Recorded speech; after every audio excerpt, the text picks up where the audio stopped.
नमस्कार। Vision IAS के news today के इस अंक में आप सभी का स्वागत है। इस अंक में हम आपके लिए लेकर आए हैं यूपीएससी परीक्षा की दृष्टि से महत्वपूर्ण कुछ अहम खबरें और इस अंक के साथ मैं हूं दिव्या तोमर। आइए सबसे पहले बात करते हैं इस अंक की सुर्खियों के बारे में। वर्ष 2021 का भौतिकी का नोबेल पुरस्कार घोषित किया गया। कोयला मंत्रालय ने कैप्टिव खानों से कोयले के 50% विक्रय के नियमों को अधिसूचित किया है। विश्व मौसम विज्ञान संगठन WMO ने the state of climate services report 2021 जारी की। सड़क परिवहन और राजमार्ग मंत्रालय ने राष्ट्रीय सड़क सुरक्षा बोर्ड के गठन की अधिसूचना जारी की। यूनेस्को ने 2021 state of the education report for India no teacher no class को प्रकाशित किया और सड़क परिवहन और राजमार्ग मंत्रालय ने वाहन स्क्रैपिंग नीति से संबंधित प्रोत्साहन एवं दंडात्मक कार्रवाई पर अधिसूचना जारी की। और अब खबरें विस्तार से। इस अंक की सबसे पहली खबर विज्ञान एवं प्रौद्योगिकी जगत से है। इस बार वर्ष 2021 का भौतिकी का नोबेल पुरस्कार घोषित कर दिया गया है। इस बार ये जटिल भौतिक प्रणालियों को समझने में अभूतपूर्व योगदान देने के लिए प्रदान किया जाएगा। दरअसल भौतिकी की जटिल प्रणालियों में अनियमितता और क्रम भंग यानी कि सीक्वेंसिंग में गड़बड़ी संबंधी विशेषताएं पाई जाती हैं। तो इस वर्ष का भौतिकी का नोबेल पुरस्कार उन जटिल भौतिक प्रणालियों का वर्णन करने और उनके लॉन्ग टाइम बिहेवियर का पूर्वानुमान ज्ञात करने के लिए नई विधियों को मान्यता प्रदान करता है। ये विधियां फिजिक्स यानी भौतिकी के साथ साथ गणित, जीव विज्ञान, तंत्रिका विज्ञान और मशीन लर्निंग में भी अनियमित विशेषताओं को समझने में योगदान करती है। आपको बता दें कि ये पुरस्कार 3 लोगों में बांटा गया है, जिसमें से आधा हिस्सा सुकोरो मनाबे और क्लॉस हैजलमैन को प्रदान किया जाएगा, जिन्होंने पृथ्वी की जलवायु के भौतिक प्रतिरूपण, परिवर्तनशीलता की मात्रा निर्धारित करने और भूमंडलीय तापन का विश्वसनीय पूर्वानुमान ज्ञात करने में कार्य किया है। इस कार्य के लिए उन्हें इस पुरस्कार से सम्मानित किया जाएगा। 1960 के दशक में आरंभ करते हुए श्री मनाबे ने ये दर्शाया कि किस तरह से वायुमंडल में कार्बन डाइऑक्साइड की मात्रा बढ़ने से वैश्विक तापमान में वृद्धि होगी। इस अवधारणा से ही वर्तमान जलवायु प्रतिमानों की नींव रखी गई है। वहीं श्री हेजलमैन ने एक ऐसा मॉडल तैयार किया है जो मौसम और वातावरण को आपस में जोड़ता है। इस मॉडल द्वारा ये समझाने में सहायता की जाती है कि मौसम की अव्यवस्थित प्रतीत होती प्रकृति के बावजूद वातावरण मॉडल विश्वसनीय क्यों हो सकते हैं। और पुरस्कार का शेष आधा भाग जॉर्जियो पैरिसी को प्रदान किया जाएगा। उनका चयन इसलिए किया गया है क्योंकि उन्होंने परमाणु से लेकर ग्रहीय पैमाने तक भौतिक प्रणालियों में व्याप्त अव्यवस्था और अस्थिरता की परस्पर अंतःक्रिया की खोज के लिए कार्य किया है। उन्होंने गणित, जीव विज्ञान, तंत्रिका विज्ञान और मशीन लर्निंग जैसे क्षेत्रों में भी जटिल प्रणालियों को समझने के लिए एक मॉडल बनाया है। अगली खबर कोयला मंत्रालय से। कोयला मंत्रालय ने कैप्टिव खानों से कोयले के 50% विक्रय के नियमों को अधिसूचित किया है। कोयला मंत्रालय ने खनिज रियायत नियम 1960 में संशोधन किया है। इस संशोधन के जरिए एक कैप्टिव खदान के पट्टेदार को एक वित्तीय वर्ष में उत्पादित कुल कोयले या लिग्नाइट के 50% विक्रय करने की अनुमति प्रदान की जाएगी। मार्च 2021 में खान और खनिज विकास और विनियमन संशोधन अधिनियम 2021 पारित किया गया है। इसका उद्देश्य कैप्टिव खदानों को कोयले के विक्रय की अनुमति प्रदान करना है। आपको बता दें कि कैप्टिव खदानें वे खदानें होती हैं जिनमें खान की स्वामित्व धारक कंपनी द्वारा अनन्य उपयोग के लिए कोयले या खनिज का उत्पादन किया जाता है, जबकि गैर कैप्टिव खदानें वे खदानें होती हैं जिनमें कोयले का उत्पादन और साथ ही उसका विक्रय भी किया जाता है। तो आपको बताते हैं कि कैप्टिव खदानों को ये सहूलियत देने से क्या फायदा होगा। दरअसल इससे अतिरिक्त कोयले की उपलब्धता से विद्युत संयंत्रों पर दबाव कम होगा और कोयले के आयात प्रतिस्थापन में भी मदद मिलेगी, यानी कि कोयले के आयात पर हमारी जो निर्भरता है वो भी कम होगी। दूसरी बात यह है कि निजी कोयले और लिग्नाइट ब्लॉकों की खनन क्षमता का ज्यादा से ज्यादा उपयोग संभव हो सकेगा और राज्य सरकारों के राजस्व में भी वृद्धि होगी। कोयला मंत्रालय ने किसी सरकारी कंपनी या निगम को कोयला या लिग्नाइट के लिए खनन पट्टा प्रदान करने के लिए प्रावधान किए हैं और इस पट्टे की अवधि 50 वर्ष की होगी। दरअसल पट्टों के खनन की अवधि बढ़ाने से आवेदनों की संख्या में कमी आएगी। इससे खनन कार्यों में निरंतरता सुनिश्चित होगी। इससे पहले वाले अंक में यानी 5 अक्टूबर के अंक में हम कोयला मंत्रालय के वर्ष 2021-22 के लिए एजेंडा दस्तावेज पर विस्तृत चर्चा कर चुके हैं। इसके लिए आप उस अंक से भी कुछ इंपॉर्टेंट नोट्स बना सकते हैं। अगली खबर विश्व मौसम विज्ञान संगठन से जुड़ी है। दरअसल WMO ने the state of climate services report 2021 जारी की है। ये वार्षिक रिपोर्ट है। ये जलवायु संवेदनशील सामाजिक आर्थिक क्षेत्रों में अनुकूलन संबंधी आवश्यकताओं का आकलन करने के लिए जलवायु सेवाओं की स्थिति पर ध्यान केंद्रित करती है। इस वर्ष का यानी वर्ष 2021 का संस्करण जल पर केंद्रित है। इस रिपोर्ट के मुताबिक वर्ष 2018 में 3.6 बिलियन लोग ऐसे थे जो पूरे वर्ष में कम से कम एक महीने तक जल की कमी से जूझते रहे और वर्ष 2050 तक इस प्रकार के जल संकट का सामना करने वाले लोगों की संख्या बढ़कर 5 बिलियन से अधिक होने की आशंका है। रिपोर्ट में कहा गया है कि वर्ष 2000 से बाढ़ से संबंधित आपदाओं में 134% की वृद्धि हुई है। सूखे की अवधि में भी पिछले 2 दशकों की तुलना में 29% की बढ़ोतरी दर्ज की गई है। WMO के उन 34% सदस्य देशों के पास जिन्होंने डेटा उपलब्ध कराया है और 54% अन्य सदस्य देशों के पास नदीकृत बाढ़ और सूखा संबंधी समग्र पूर्वानुमान और चेतावनी प्रणाली अनुपस्थित या अपर्याप्त है। रिपोर्ट में इन समस्याओं से निपटने के लिए कुछ अनुशंसाएं भी की गई हैं, जैसे कि जल संकट को बेहतर ढंग से प्रबंधित करने के समाधान के रूप में एकीकृत संसाधन जल प्रबंधन में निवेश करना चाहिए। अल्प विकसित देशों में सूखे और बाढ़ की समग्र पूर्व चेतावनी प्रणाली में निवेश करना चाहिए। इसके साथ ही अफ्रीका में सूखे की चेतावनी और एशिया में बाढ़ की चेतावनी के लिए भी निवेश किया जाना चाहिए। एकीकृत जल और जलवायु आकलन के लिए नीतिगत विकास को बढ़ावा देने के लिए जल और जलवायु गठबंधन में शामिल होना चाहिए। इसके अलावा जलवायु सेवाओं के सह विकास और संचालन के लिए राष्ट्रीय स्तर के हितधारकों के बीच विमर्श प्रक्रिया में सुधार होना चाहिए। अगली खबर अवसंरचना क्षेत्र से। सड़क परिवहन और राजमार्ग मंत्रालय ने राष्ट्रीय सड़क सुरक्षा बोर्ड के गठन की अधिसूचना जारी की। मोटरयान संशोधन अधिनियम 2019 में राष्ट्रीय सड़क सुरक्षा बोर्ड की स्थापना का प्रावधान किया गया था। राष्ट्रीय सड़क सुरक्षा बोर्ड यानी NRSB द्वारा किए जाने वाले कार्य हैं सड़क सुरक्षा से संबंधित मुद्दों की निगरानी करना, साथ ही सड़क सुरक्षा नीति 2010 जो कि सुंदर समिति की रिपोर्ट के आधार पर बनाई गई थी, उसके कार्यान्वयन के लिए प्रभावी रणनीति तैयार करना। राष्ट्रीय अपराध रिकॉर्ड ब्यूरो की रिपोर्ट के अनुसार भारत में वर्ष 2020 में सड़क दुर्घटनाओं में लापरवाही से हुई मौतों के 1,20,000 मामले दर्ज किए गए थे। पहाड़ी क्षेत्रों के लिए सड़क सुरक्षा, यातायात प्रबंधन और सड़क निर्माण के लिए विशिष्ट मानक तैयार करना और दुर्घटना के समय सहायता करने वाले व्यक्तियों यानी गुड समैरिटन्स, नवीन वाहन प्रौद्योगिकियों आदि को बढ़ावा देना। इस नीति में यातायात पुलिस, अस्पताल और राजमार्ग प्राधिकरण आदि के लिए क्षमता निर्माण एवं कौशल विकास के लिए दिशा निर्देश तैयार करना तथा दुर्घटना जांच प्रक्रिया में सुधार के लिए अनुसंधान का संचालन करना शामिल है। इस बोर्ड की संरचना की बात करें तो इसमें एक अध्यक्ष और न्यूनतम 3 और अधिकतम 7 सदस्य होंगे। इनकी नियुक्ति केंद्र सरकार द्वारा की जाएगी। आइए अब आपको बताते हैं कि भारत में सड़क सुरक्षा को बढ़ावा देने के लिए कौन कौन सी पहलें अपनाई गई हैं। बेहतर वाहन सुरक्षा मानकों के लिए मोटर व्हीकल एक्ट अधिनियमित किया गया है तथा नियमों के उल्लंघन पर दंड में वृद्धि की गई है। भारत ने ब्रासीलिया घोषणा पर हस्ताक्षर किए हैं और सड़क दुर्घटनाओं में होने वाली मृत्यु की संख्या को कम करने के लिए प्रतिबद्धता भी प्रकट की है। साथ ही सड़क परिवहन एवं राजमार्ग मंत्रालय ने 4E रणनीति आरंभ की है। इसमें 4E का मतलब है शिक्षा यानी एजुकेशन, इंजीनियरिंग, प्रवर्तन यानी एनफोर्समेंट और आपातकालीन देखभाल यानी इमरजेंसी केयर। हाल ही में गंभीर दुर्घटनाओं के पीड़ित लोगों की सहायता करने वाले नेक व्यक्तियों यानी गुड समैरिटन को पुरस्कार देने के लिए योजना भी आरंभ की गई है।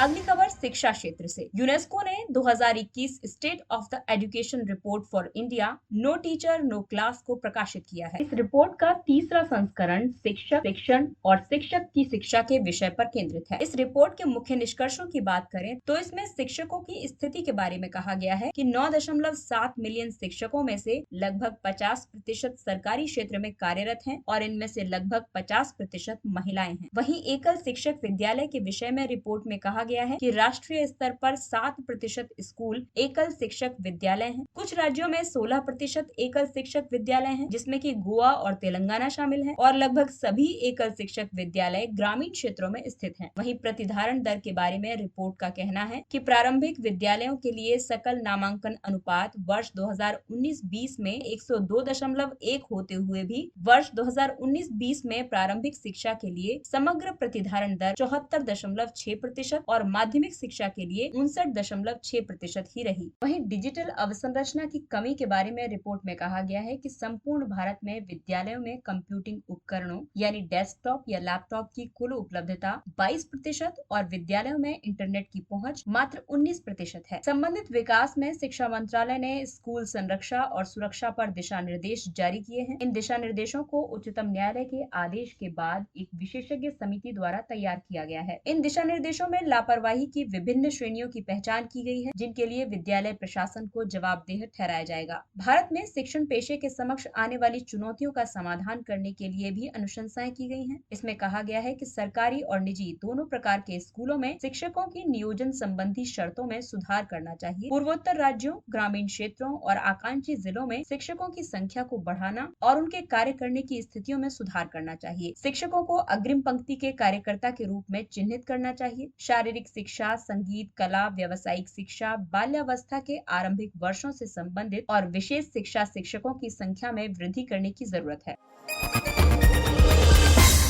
सड़क परिवहन और राजमार्ग मंत्रालय ने वाहन स्क्रैपिंग नीति से संबंधित प्रोत्साहन और दंडात्मक कार्रवाई पर अधिसूचना जारी की है। इस कदम का उद्देश्य वाहन मालिकों को ऐसे पुराने और प्रदूषणकारी वाहनों को त्यागने के लिए प्रेरित करना है, जिनके रखरखाव और ईंधन की खपत से अधिक आर्थिक भार उत्पन्न होता है। प्रोत्साहन के रूप में नए वाहन के लिए पंजीकरण प्रमाण पत्र जारी करने के शुल्क में छूट प्राप्त होगी, लेकिन नया वाहन स्क्रैप किए जा रहे वाहन के लिए पंजीकृत वाहन स्क्रैपिंग सुविधा द्वारा जारी किए गए जमा प्रमाण पत्र के तहत खरीदा हुआ होना चाहिए। दंडात्मक कार्रवाई में 15 वर्ष से अधिक पुराने वाहनों के लिए फिटनेस परीक्षण संचालित करने और फिटनेस प्रमाण पत्र के नवीनीकरण के लिए शुल्क में वृद्धि की जाएगी। इसके अलावा 15 वर्ष से अधिक पुराने परिवहन वाहनों के लिए फिटनेस प्रमाणन शुल्क में बढ़ोतरी की जाएगी। अगस्त 2021 में राष्ट्रीय ऑटोमोबाइल स्क्रैपेज नीति को आरंभ किया गया था। इसका उद्देश्य वाहनों की संख्या के आधुनिकीकरण और सड़कों से अनुपयुक्त वाहनों को वैज्ञानिक तरीके से हटाना है। भारत में 51 लाख हल्के मोटर वाहन हैं जो 20 वर्ष से अधिक पुराने हैं और 34 लाख ऐसे हैं जो 15 वर्ष से अधिक पुराने हैं। आइए बात करते हैं नेशनल ऑटोमोबाइल स्क्रैपेज पॉलिसी के महत्व के बारे में। भारत की जलवायु प्रतिबद्धताओं को पूरा करने के लिए वाहनों से होने वाले प्रदूषण में कमी लाना इसका उद्देश्य है। इसके अलावा इससे सड़क और वाहनों की सुरक्षा में सुधार होगा, बेहतर ईंधन दक्षता प्राप्त होगी। वर्तमान में अनौपचारिक वाहन स्क्रैपिंग उद्योग को औपचारिक दर्जा प्राप्त होगा। इसके अलावा ऑटोमोटिव, स्टील और इलेक्ट्रॉनिक्स उद्योग के लिए कम लागत वाले कच्चे माल की उपलब्धता को बढ़ावा मिलेगा। आइए अब बात करते हैं कुछ अन्य महत्वपूर्ण सुर्खियों के बारे में। यूनिसेफ ने state of the world's children 2021 report जारी की। ये रिपोर्ट बच्चों, किशोरों और देखभालकर्ताओं के मानसिक स्वास्थ्य का आकलन करती है। इस रिपोर्ट में भारत से संबंधित निष्कर्षों में कहा गया है कि भारत में 15 से 24 वर्ष आयु वर्ग के 14% व्यक्ति डिप्रेशन से प्रभावित हैं या कार्यों के प्रति अनिच्छा प्रदर्शित करते हैं। भारत में कम से कम 50 मिलियन बच्चे कोविड से पहले मानसिक स्वास्थ्य समस्याओं से प्रभावित रहे हैं। इनमें से 80 से 90% बच्चे मानसिक तनाव की वजह से किसी का समर्थन या सहयोग लेने से बचते रहे हैं। भारत में मानसिक स्वास्थ्य पर प्रतिवर्ष स्वास्थ्य बजट का केवल 0.05% हिस्सा ही खर्च किया जाता है। रिपोर्ट के मुताबिक केवल 41% युवाओं ने मानसिक स्वास्थ्य संबंधी समस्याओं पर वार्ता करने और सहायता प्राप्त करने की इच्छा प्रकट की है।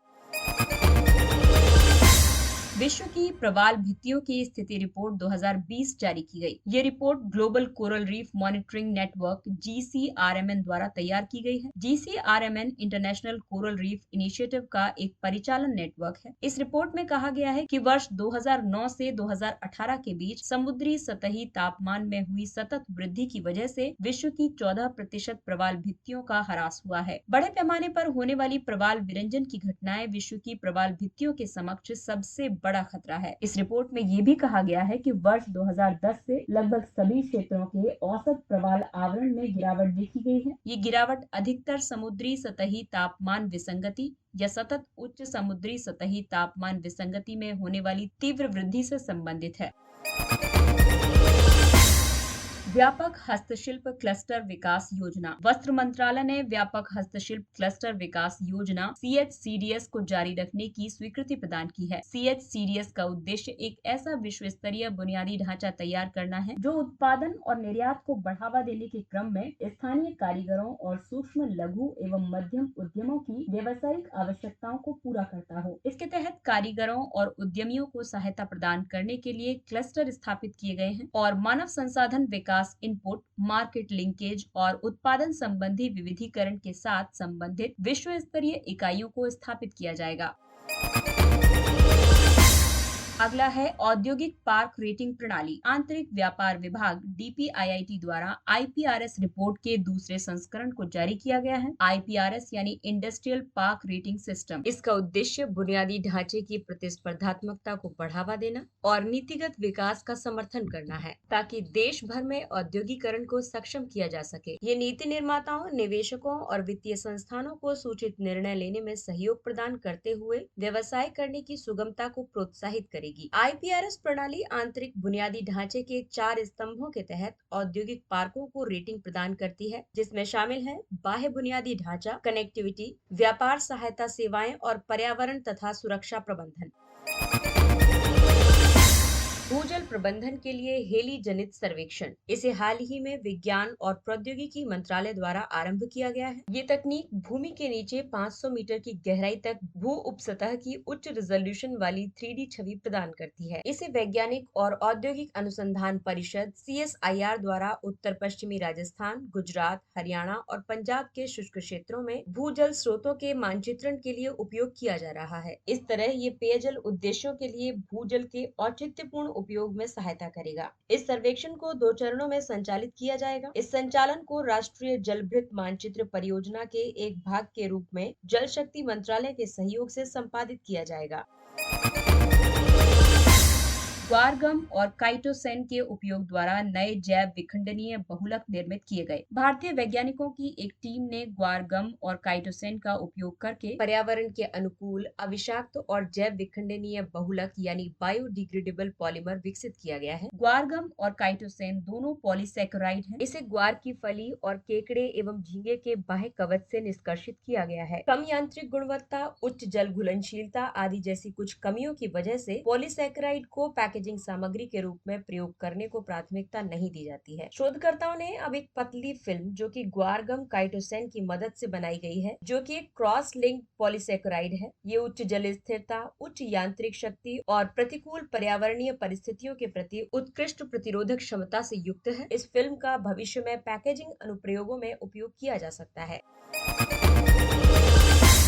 Zircon missile. हाल ही में रूस ने जिरकॉन नामक एक हाइपरसोनिक क्रूज मिसाइल का पहली बार परमाणु पनडुब्बी से सफलतापूर्वक परीक्षण किया है। हाइपरसोनिक मिसाइलें वायु में ध्वनि के वेग से 5 गुना या उससे अधिक की गति से चलती हैं। हाइपरसोनिक मिसाइलें सामान्य मिसाइलों की तुलना में अत्यधिक तीव्र और अधिक दक्ष होती हैं। इससे मिसाइल रक्षा प्रणालियों को ट्रैक और इंटरसेप्ट करना अत्यधिक जटिल हो जाता है। इसके साथ ही ये अंक समाप्त होता है। अगले अंक में फिर मुलाकात होगी कुछ अन्य महत्वपूर्ण खबरों के साथ। तब तक अपना ख्याल रखिए, सुरक्षित दूरी बनाए रखिए, मास्क पहनिए, हाथ और मुंह साफ रखिए और टीकाकरण अवश्य करवाइए। और अब हमें यानी विजन IAS की पूरी टीम को दीजिए इजाजत। नमस्कार।